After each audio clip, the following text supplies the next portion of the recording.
All right, let's do this. Today, we're jumping in a time machine and going way, way back to ancient India. We're going to explore the later Vedic civilization, an absolutely incredible time full of epic stories, powerful kings, and massive changes that really did shape history. But before we really dive in, I've got a question for you. Just imagine, you're living thousands of years ago. How on earth could one special horse, just a horse, make you the most powerful king in the entire land? Sounds kind of crazy, right? Well, keep that question in your back pocket because we are definitely going to find out the answer. So, first up, a time of great change. And I'm not kidding. This period was a huge turning point.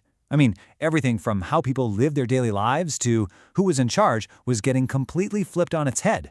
It really set the stage for so much of what came later. So when exactly are we talking about here?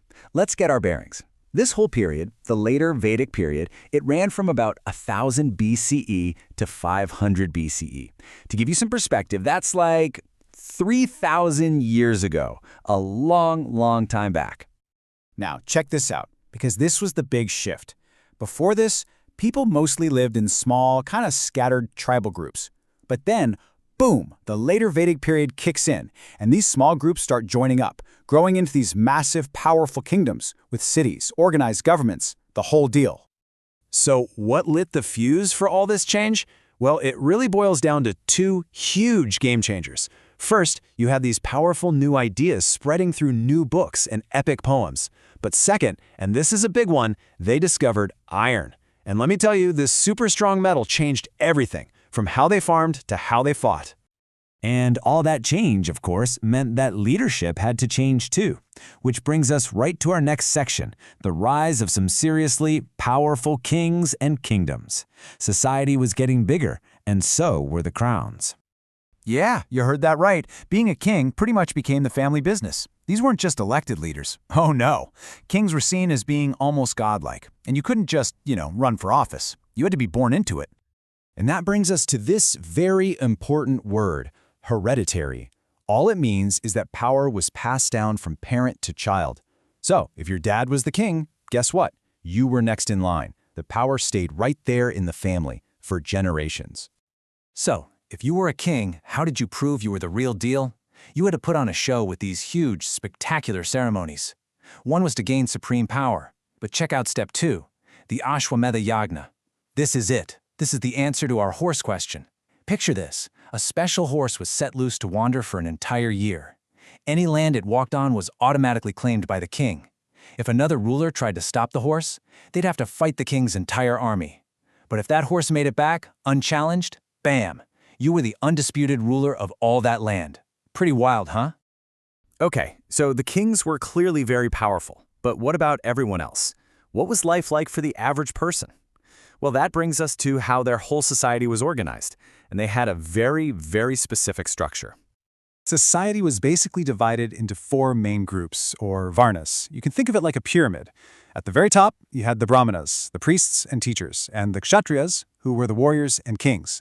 Next up were the vaishyas, the farmers, traders, and artisans, and at the bottom were the shudras, whose role was to serve the other 3 classes.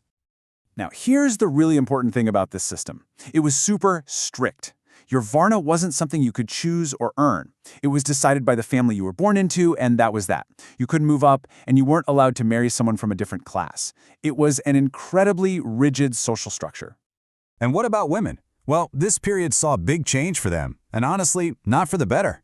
In the earlier Vedic period, women were often respected and could get an education. But in this later Vedic period, their status really declined. Their main duty was seen as taking care of the family, and they generally weren't allowed to study the sacred texts anymore. Okay, so on top of all the rules for society, they also had this really unique idea for an individual's life, kind of like a blueprint. Let's get into what they called the 4 stages of life.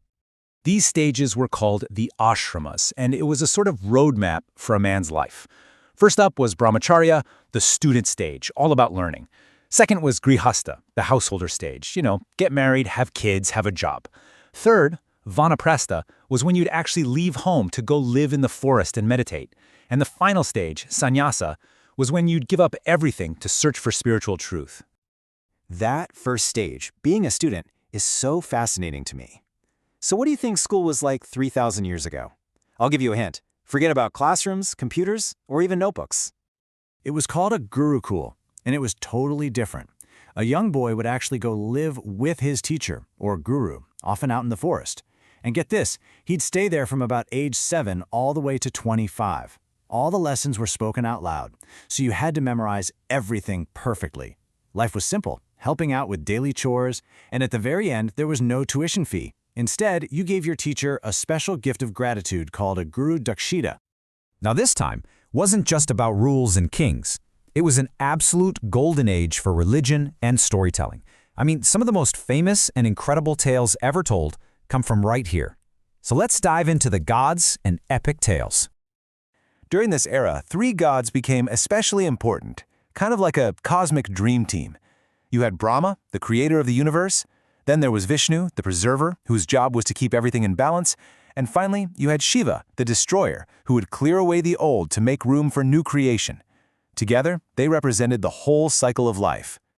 And the stories, wow, the stories were amazing. This period gave us 2 of the greatest epic poems the world has ever known. There's the Mahabharata, this gigantic, sprawling story about a huge war between 2 sides of a family. And then there's the Ramayana, the classic adventure of Prince Rama and his quest to rescue his wife Sita. These stories are still famous all over the world today. Phew, we have covered a lot of ground.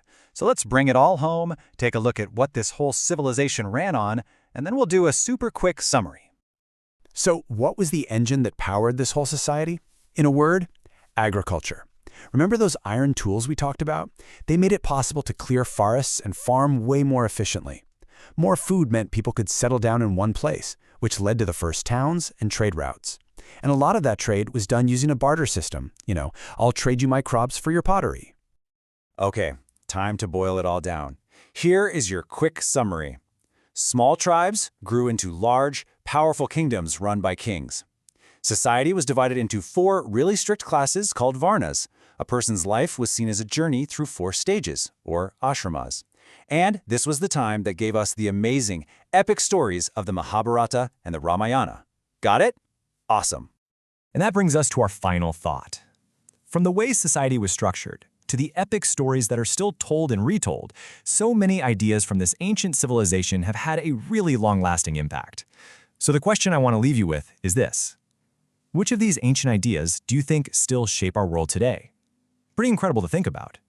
Thanks so much for joining me on this trip back in time.